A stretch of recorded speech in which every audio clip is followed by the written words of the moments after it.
तो ये एक बहन जिसका मन गुरु चरणों में लगा है, शंकराचार्य जी के वचनों के अनुसार, गुरुदेव की कृपा एवं सारस्वत्य मंत्र से मुझे जो लाभ हुआ है उसका अनुभव मैं प्रकट कर रही हूँ। मेरे माता पिता अध्यापक हैं।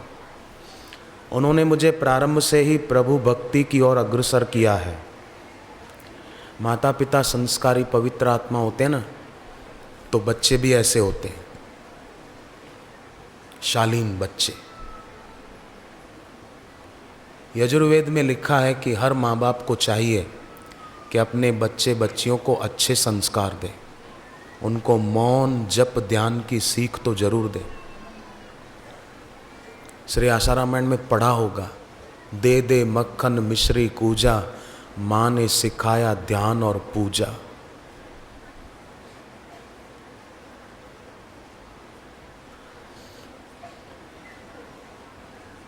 मुझे उन्होंने 1999 में, माने इस बच्ची के माता पिता ने 1999 में दिल्ली में बापूजी से सारस्वत्य मंत्र की दीक्षा दिलाई।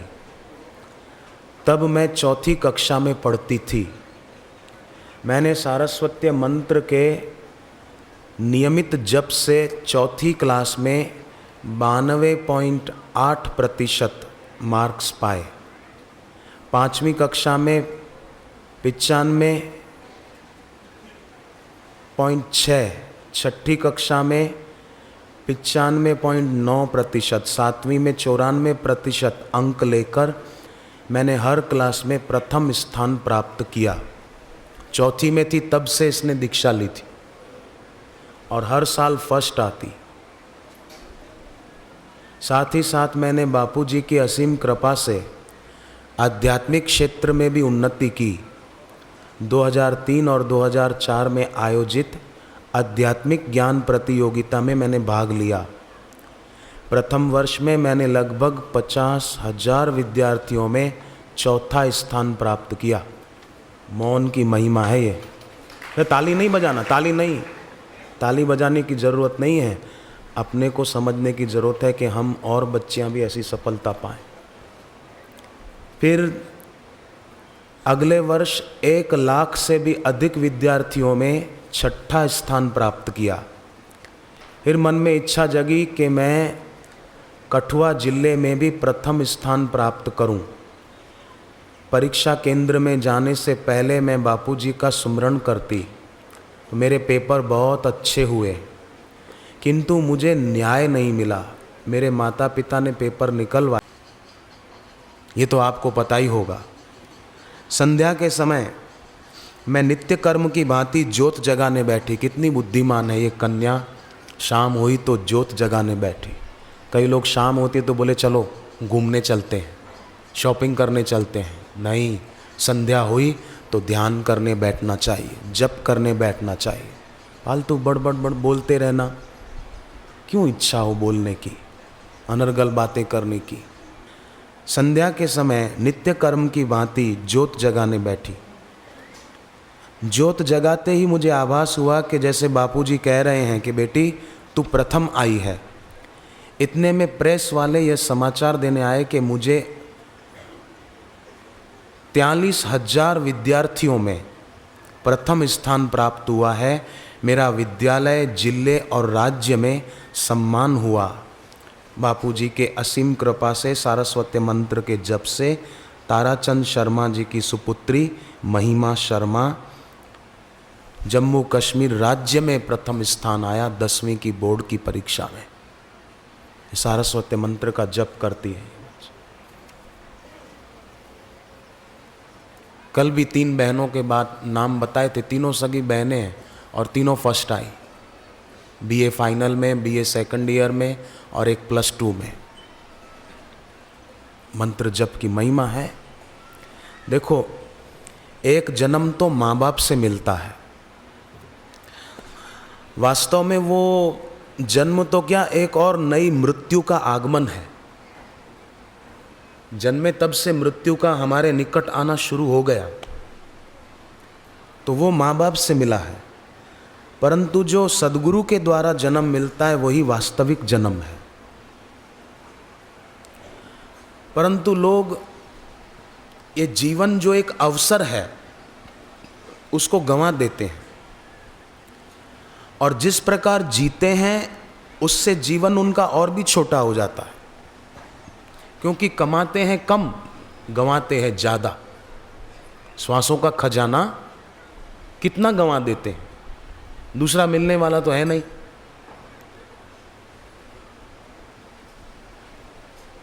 करोड़ों रुपया देने पर भी श्वास पूरे होने पर हम अपने श्वास बढ़ा नहीं सकते। ऐसे कीमती श्वास लोग बातों में, गपशप में, फिल्म देखने में खर्च कर दे, उससे तो अच्छा है मौन रख कर बैठे, ध्यान करें, कितना अच्छा होगा। एक संत थे, वो एक जगह बैठे थे, रो भी रहे थे, फिर बीच बीच में हंस भी रहे थे। तो लोगों ने कहा लगता है पागल हो गए महाराज। क्यों महाराज, क्या हुआ आपको? कभी रोते हो, कभी हंसते हो? तो संत ने कहा कि मुझे रोना इसलिए आता है कि मैंने अपनी जिंदगी के इतने साल यूं ही गंवा दिए। प्रसन्नता इसलिए होती है और हंस देता हूँ कि मुझे सच्चे संत मिले हैं गुरु के रूप में, और उन्होंने मुझे जीवन जीने की कला सिखाई और सुमरण की भी कला सिखाई।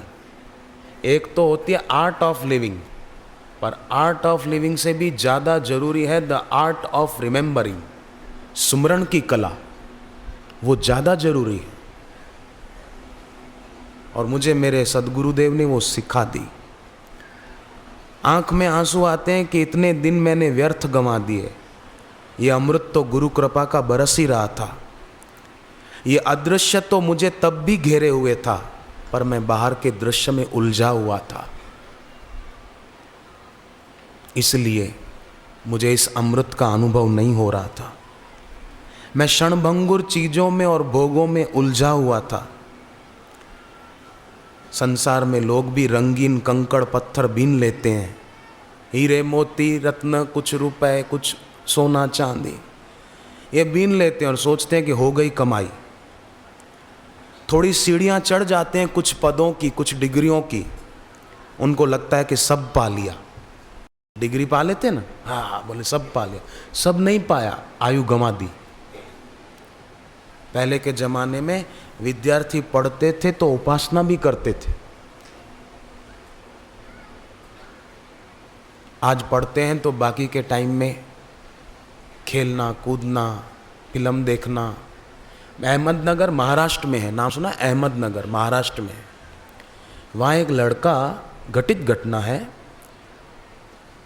अपने दोस्तों के साथ गाड़ी में जा रहा था। किसी दोस्त का जन्मदिन था, तो कहीं जा रहे थे, हाईवे पर कोई होटल थी वहाँ मनाने के लिए। तो वो लड़का एक जो था वो दीक्षा लिया हुआ था, रोज माला लेकर जप करता, और दोस्त सब निगुरे थे।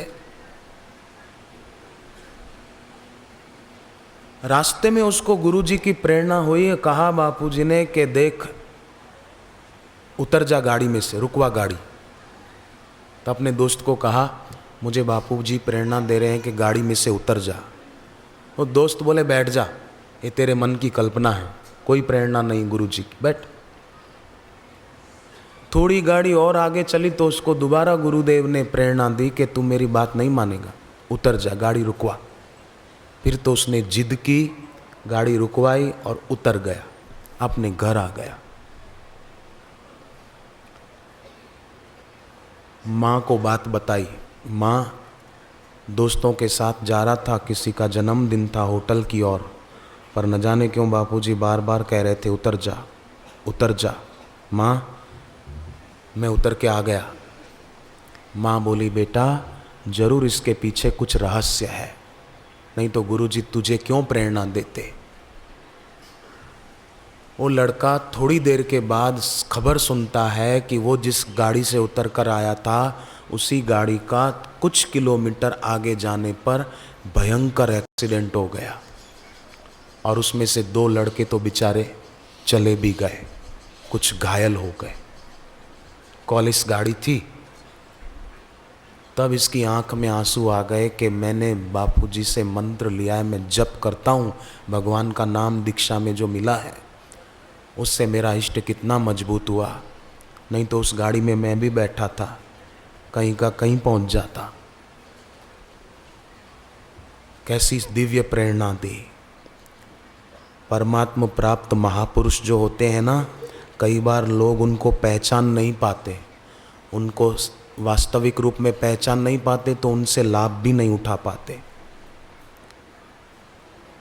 सूर्योदय हुआ हो तो भी हो सकता है कि जो आदमी आंख बंद किए खड़ा हो या नेत्र ज्योति से हीन हो, तो हो सकता है उसको प्रकाश न भी दिखे। सूर्योदय हो चुका है। और शास्त्र के, भगवान के, गुरु के वचन न मानकर जो अपना मनमाना आचरण करता है ना, वो आदमी तो कभी भी सुखी नहीं हो सकता, कभी भी नहीं।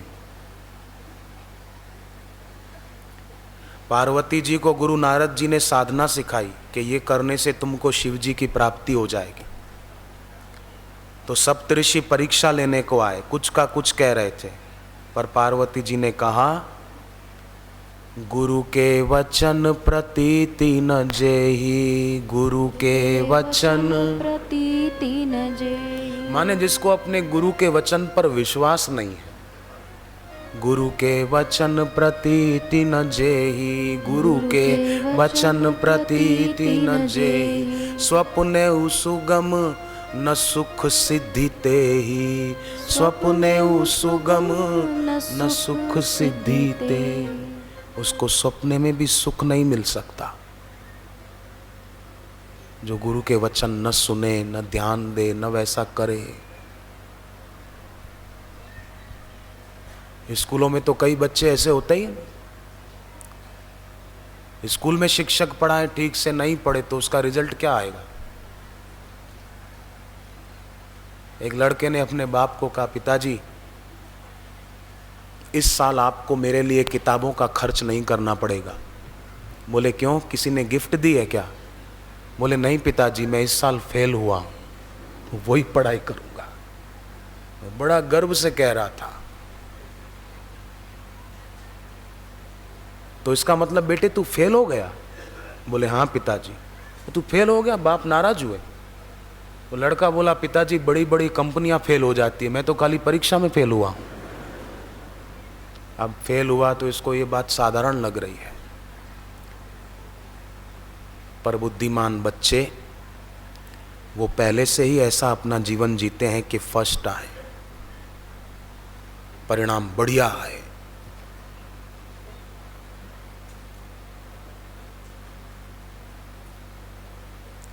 बुद्धिमान विद्यार्थी जो होते हैं या बुद्धिमान विद्यार्थिनी कन्याएं, वो तो, मैं आपको एक कन्या की बात बताऊं, उस कन्या का नाम क्षिप्रा है।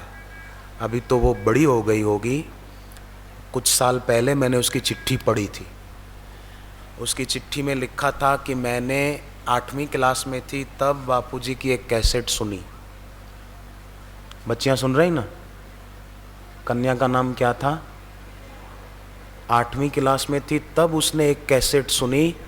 कैसेट का नाम था नौजवान भारत की शान।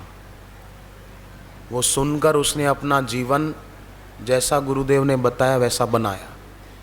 तो बोले 8वीं में फर्स्ट, 9वीं में फर्स्ट, 10वीं में, 11वीं में, 12वीं में आई तब दीक्षा ली, 12वीं में भी फर्स्ट। 8वीं, 9वीं, 10वीं, 11वीं में तो बस सत्संग की पुस्तकें पढ़ी, कैसेट सुनी नौजवान भारत की शान, हर साल फर्स्ट आने लगी। जो गुरु के कहे अनुसार चलेगा वो सुखी होगा, पर जो शूरपंखा के पीछे चलेगा वो दुखी होगा। आपने रामायण की सीरियल में देखा होगा कि शूरपंखा के नाक कान काट दिए गए। किसने काटे थे? लक्ष्मण जी ने काटे।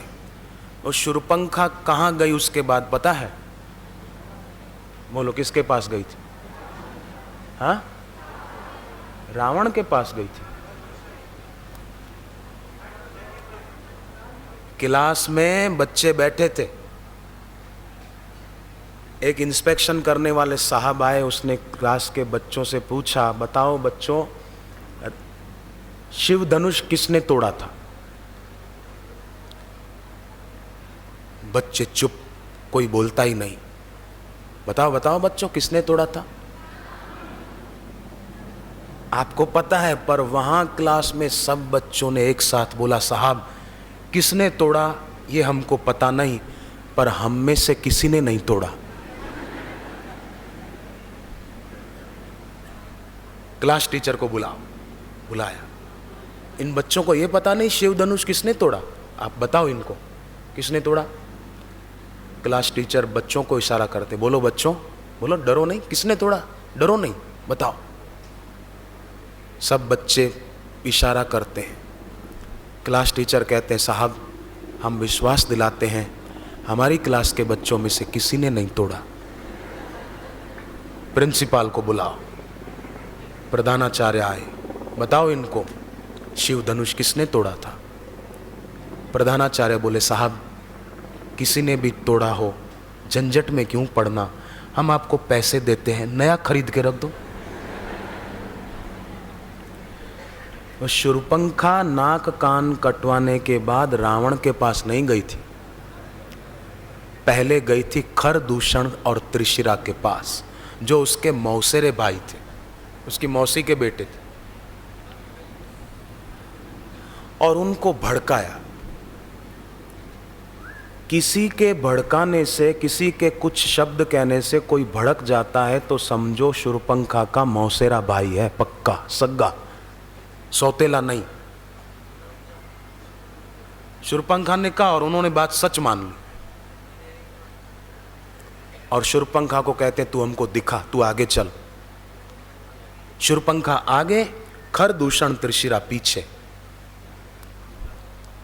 लिखा है, शूर्पणखा आगे करी लीनी, अशुभ रूप श्रुति नासाहीनी।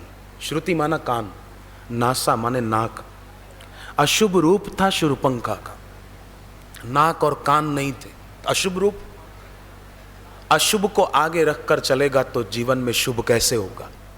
शूर्पणखा आगे करी लीनी, अशुभ रूप श्रुति नासाहीनी। श्रुति माना वेद, वेद को भी श्रुति कहते हैं। जो वेद मार्ग को छोड़कर किसी वेद ज्ञान विहीन व्यक्ति के पीछे चलेगा तो उसका विनाश होके ही रहेगा। गीता का 16वां अध्याय 23वां श्लोक, भगवान कृष्ण कहते हैं, यह शास्त्र विधि मृत्सृज्य वर्तते काम कारतः, न स सिद्धिम वाप्नोति न सुखम न पराम गति। उसकी परम गति नहीं होगी, उसको सुख नहीं मिलेगा। अगर चाहे तो पा सकता है। देखो, भगवान राम वनवास को गए, 14 साल के लिए वन गए थे ना राम जी। अब राम जी आगे थे, सीता जी पीछे थी, लक्ष्मण जी उनके पीछे थे। तो वर्णन आता है कि कांटे राम जी को लगे, लक्ष्मण जी को और सीता जी को कांटे लगे, ऐसा वर्णन आता ही नहीं है। राम जी को कांटे लगे, तो सीता जी को और लक्ष्मण जी को क्यों नहीं लगे? संकेत यह है इस कथा के पीछे, सत्य को खोजना चाहिए। संकेत यह है कि जो अपने जीवन में भगवान को आगे रखकर चलेगा, उसके जीवन के कांटे माना विघ्न वो दूर होके ही रहेंगे। या यूं कहो कि भक्ति करता होगा, जब तब करता होगा तो शूली में से कांटा हो जाएगा। मेरी बड़ी बहन ने, मेरी सगी बहन मेरे से बड़ी, उसने दीक्षा ली, वो जब तब करती थी अच्छी तरह। मैंने और एक दो हमारे संबंधी थे, उनको भी कहा आपकी बेटी को भी दीक्षा दिलाओ, उनका कल्याण होगा, इस उम्र में जब करेंगी तो वो नहीं माने, बोले नहीं, जब शादी हो जाएगी तब हम सोचेंगे उनके बारे में। मैंने कहा ठीक है। मेरी बहन ने तो ले ली, वो जप करती थी, गुरु गीता का पाठ भी करती। उसकी शादी ऐसे अच्छे घर में हुई, अभी बहुत खुश है। और जो कह रहे थे शादी के बाद देखा जाएगा, वो अब मेरे को बोलते हैं कि आप उस तरफ जाओ तो हमारी बेटी को आशीर्वाद दो कि वो सुखी रहे। मैंने कहा सुखी होने का बढ़िया उपाय पहले बता रहा था कि बापू जी से भगवान नाम की दीक्षा लो, भगवान का नाम जप करो, पर माने नहीं, अभी नहीं, अभी नहीं, अभी समय थोड़ी आया है, अभी समय है। उम्र की शाम देखो ढलती चली जा रही है। मौत की रजनी को देखो वो निकट चली आ रही है। रजनी मना रात, उम्र की शाम ढलती चली जा रही है। मौत की रजनी को देखो वो निकट चली आ रही है। यहीं पड़ी रहेगी दौलत सारी, साथ जाएगी कर्मों की गठरी भारी। कम कर ले तू इसका वजन, अभी से कर ईश्वर का भजन। यौवन में तुझ में मद की, मद अभिमान, यौवन में तुझ में मद की छाई रही बदरिया। अहंकार के बादल छाए रहे। ऐसा हुआ दीवाना, सूझी नहीं डगरिया, रास्ता नहीं सूझा कि किस रास्ते चलना चाहिए।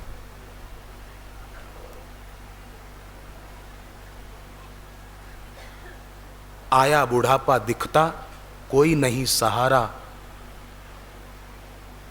आंखों से बह रही है दिन रात अश्रु धारा। निर्मल भजन किया ना, यूं ही गई उमरिया। अब लाद चला सर पर पाप की गटरिया। मैंने एक चुटकुला पढ़ा था अखबार में। अखबार वाले भी कई बार अच्छे लिख देते हैं, प्रेरणादायी चुटकुले। मैंने एक बार पढ़ा अखबार में, लिखा था पहले प्रश्न, शादी के दिन वर राजा को घोड़े पर क्यों बिठाया जाता है, प्रश्न। फिर उत्तर लिखा था कि आखिरी मौका, भाग सके तो भाग, इसीलिए घोड़े पे बिठाया जाता है। पर भाग जाने से कैसे काम चलेगा? भागने से काम नहीं चलेगा, जागने से काम चलेगा। जीवन में जागृति आ जाए। ये जागृति नाम आया तो मुझे एक जागृति बहन की बात याद आ गई। उस बहन का नाम जागृति है। वो अमेरिका के कैलिफोर्निया में रहते, सैन फ्रांसिस्को में। मैंने उनके घर पर देखा एक 5 फुट लंबी तस्वीर बापूजी की, 5 फुट लंबी। मैंने पूछा, बहन ये इतनी लंबी तस्वीर आप कहाँ से लाई? बोले न्यू जर्सी आश्रम में गई थी मैं, तो वहाँ से मैंने खरीदी और मोड़ करके रखी के इधर उधर रखूँ, खराब ना हो जाए। मेरा अब 9 साल का बेटा साथ में था, क्षितिज बेटे का नाम। न्यूयॉर्क एयरपोर्ट से टावर एयरलाइन की फ्लाइट में बैठी, जैसे यहाँ कई अलग अलग एयरलाइन है ना, जैसे वहाँ टावर एयरलाइन, उसमें बैठी। जहाज ने रात को 8 बजे उड़ान भरी। करीब 45 मिनट हुए थे उड़ान भरे हुए, तो मैंने कांच से देखा कि जहाज में आग लगी थी। वो साइड में होते हैं ना विंग्स, आग, जैसे होली जलाते हैं ऐसी आग। तो बेटे को कहा, बेटा अपने प्लेन में आग लगी है। यात्री कांपने लगे, एयर होस्टेस भी डरने लगी, क्या होगा? इतने में बेटा बोला, माँ चिंता क्यों करती है, बापू अपने साथ है ना, प्रहलाद की रक्षा हुई तो अपनी नहीं होगी। जप कर माँ, जप कर। बेटा माँ को सीख देता है। माँ ने बापूजी की तस्वीर जो साथ में थी वो हृदय से लगा ली, मनी मन प्रार्थना की। कुछ सेकंडों में आग बुझ गई और जहाज एक मिलिट्री के एयरपोर्ट पर उतार दिया गया।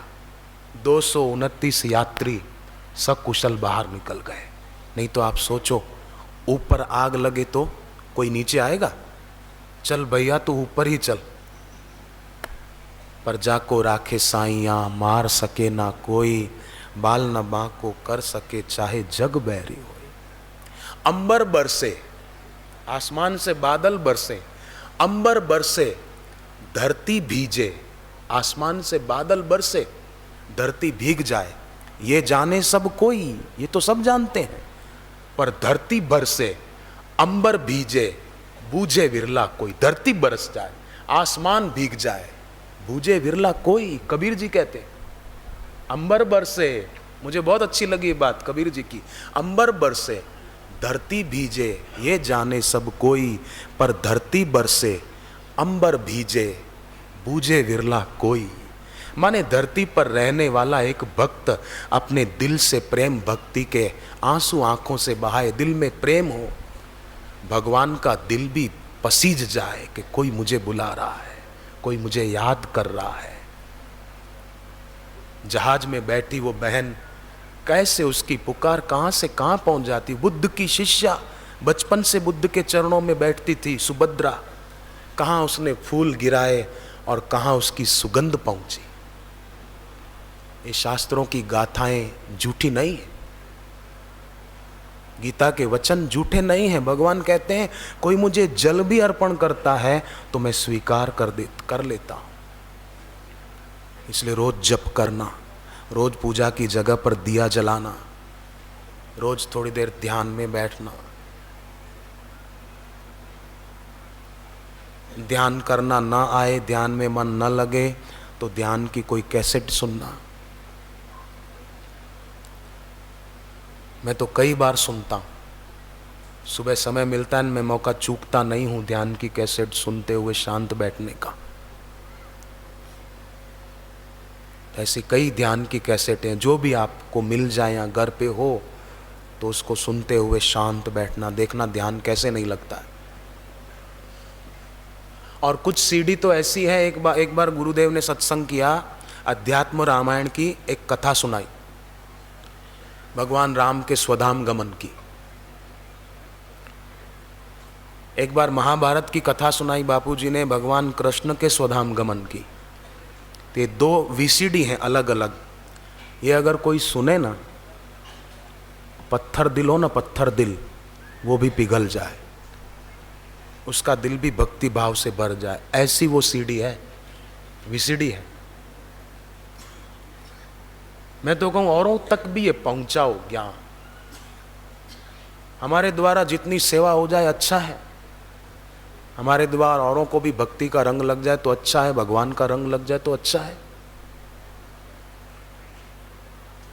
ये सबसे बड़ा परोपकार है।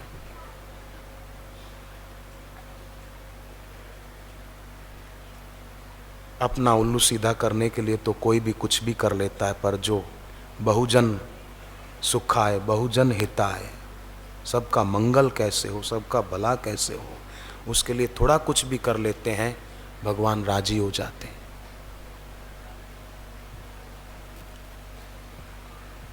कई लोग ऐसे हैं, मैं मानता हूँ, जो अपने परिचितों को भी ले आए होंगे इस बार सत्संग में कि चलो बापूजी आए हैं आश्रम में, अपने दोस्तों को, अपने संबंधियों को लाए होंगे, बहनें कई अपनी सहेलियों को, संबंधी बहनों को, औरों को लाई होंगी और दीक्षा दिलाई होगी आज। तो आज उनका अंतरात्मा उनको धन्यवाद देता होगा कि कितना अच्छा काम हो गया।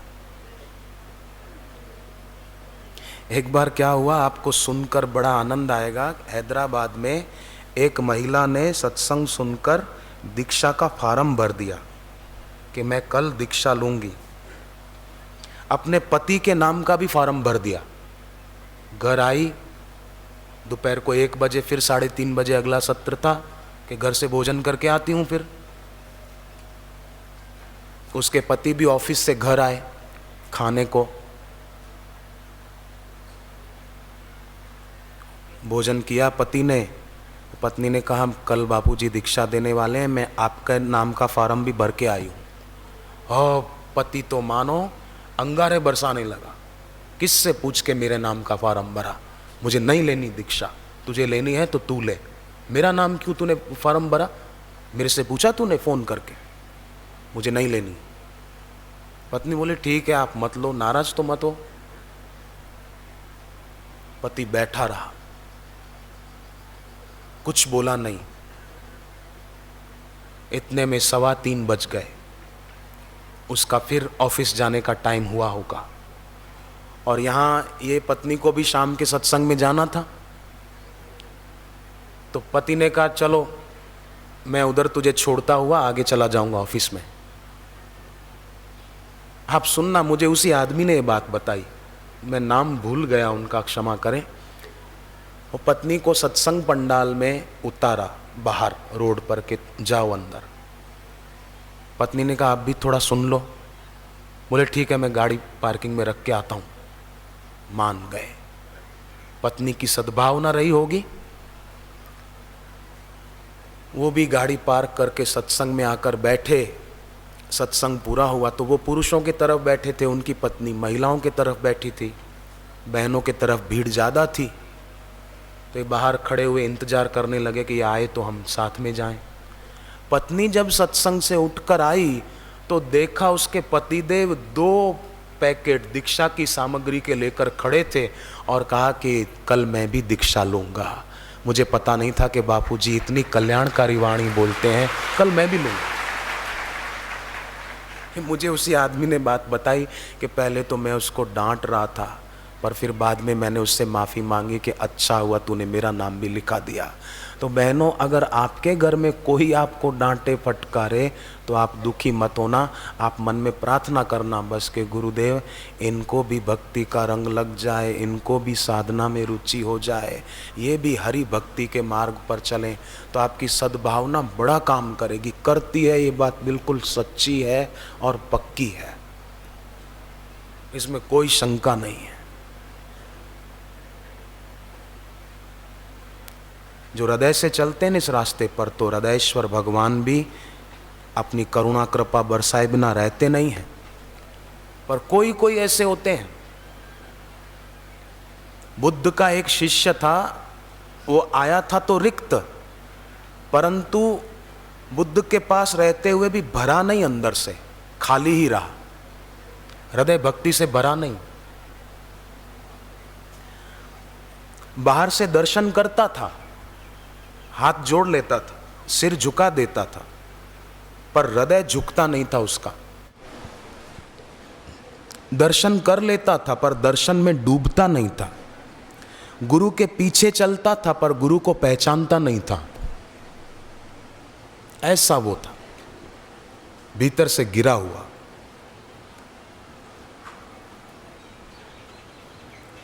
बुझा हुआ दिया होता है ना, उसको जले हुए दिए के निकट लाओ, जितना हो सके नज़दीक लाओ, तो जले हुए दिए की जोत छलांग लगा के बुझे हुए दिए पर आ जाएगी।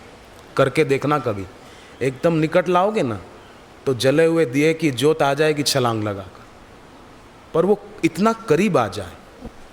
ऐसे ही शिष्य दिल से गुरु के करीब आ जाए तो उसकी भी जोत जग सकती है, पर वो दिल से करीब नहीं आया था। दिल से गुरु के करीब नहीं आया तो उसका मन उस पर हावी होने लगा। कहीं किसी की शादी देखता तो सोचता कि मैं भी क्यों पीछे रह जाऊं, मैं भी शादी करूं। किसी को कुछ खाते पीते देखता, बाजार की आइटमें जो होती है लोग खाते हैं आजकल, वैसी कोई चीज़ लोगों को तब खाते देखता तो इसको होता मैं भी खाऊं, मैंने क्या पाप किया है और इनके पास रहने से मेरे को क्या मिला, ये तो कभी मेरे तरफ ठीक से देखते भी नहीं, और इनके तो कितने सारे शिष्य हैं और बढ़ाते जा रहे हैं, अब मेरे से तो कभी अच्छी तरह बात भी नहीं होती। काश मैं माँ बाप के पास ही होता तो मेरा कितना ख्याल रखते माँ बाप। मैं बेकार में इनके पास आया, क्यों आया, इससे तो माँ बाप के पास अच्छा था। ये तो अलिप्त रहते हैं, इनको तो कुछ है ही नहीं, जैसे मैं हूँ ही नहीं। ऐसा उसके मन में दुर्भाव आने लगा। एक दिन तो उसने सोच लिया कि बस कल तो मैं यहां से भाग ही जाऊंगा। सुबह हुई, ये भागने की तैयारी में था, गुरु को छोड़कर अचानक गुरु ने बुलवाया, इसको संदेश भेजा कि इधर आओ। तो ये डर गया कि मैंने तो किसी को मन की बात कही नहीं, तो कहीं इनको पता तो नहीं चल गया कि मैं भागने का प्लान बना चुका हूं। फिर सोचा कि हो सकता है किसी दूसरी बात के लिए बुलाया हो, तो उनके पास गया, बुद्ध के पास, गुरु के पास गया। जो ही वो गुरु के पास गया, बाहर से ही प्रणाम किया, भीतर से नहीं झुका था। फिर भी गुरु ने सारी बात बता दी, उसके जीवन की, तू क्या सोच रहा है, कैसे भागने की सोच रहा है, कैसे कैसे तेरे मन में विचार आ रहे हैं कि मेरे गुरु मेरे तरफ तो ध्यान ही नहीं देते, कितने शिष्य हैं और बढ़ाते जा रहे हैं, क्या रखा है इनके पास, अगर घर होता तो माँ बाप कितना ख्याल रखते, यहाँ तो कोई मेरा ख्याल नहीं रखता, मुझे टाइम से खाना नहीं मिलता, ऐसा वैसा, ये तो अलिप्त हैं। बुद्ध ने ये सारी बातें बताई कि तू ऐसा ऐसा सोच रहा था ना, तब उसकी आँख खुली और उसको लगा कि अरे, मुझे लग रहा था कि ये अलिप्त हैं, पर अलिप्त में भी करुणा होती है। जो मंजिल पहुंच जाते हैं वो दूसरों को भी मंजिल पहुंचाने की ताक में रहते हैं। कभी कभी ऐसा भी लगेगा कि हम गुरुजी के पास गए पर गुरुजी ने हमारे सामने देखा भी नहीं, बात भी नहीं की। हम हाथ जोड़कर बैठे थे पर हमारे तरफ नज़र नहीं डाली। परंतु गुरु कई बार ऐसी लीला भी करते हैं तो हमारी तड़प बढ़ाने के लिए। अपने को लगेगा अरे, मैं अपनी भक्ति और बढ़ाऊं, मैं अपनी साधना और बढ़ाऊं, मैं अपना नाम जप और बढ़ाऊं, ऐसा होगा। अपनी तड़प बढ़ाने के लिए वो ऐसा करते हैं। अब शिष्य को पता चला कि मैं किसके पास हूं। बस उसी दिन सही अर्थ में सत्संग हो गया, गुरु का गुरुत्व प्रकट हो गया, गुरुत्वाकर्षण प्रकट हो गया, गुरु का प्रकाशमान रूप उसको दिखाई देने लग गया और सदा के लिए अपने गुरु के चरणों में झुक गया हृदय से और उसका कल्याण हो गया।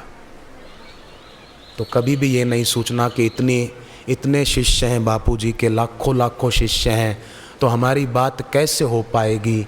हमको कुछ कहना हो, पूछना हो तो वो देखो, सोते समय गुरु चरणों का ध्यान करते हुए और जप करते हुए जो सो जाते हैं ना, तो कई साधकों के अनुभव हैं कि उनको स्वप्ने में भी गुरुदेव के दर्शन होते हैं, बातचीत होती है, मार्गदर्शन मिलता है।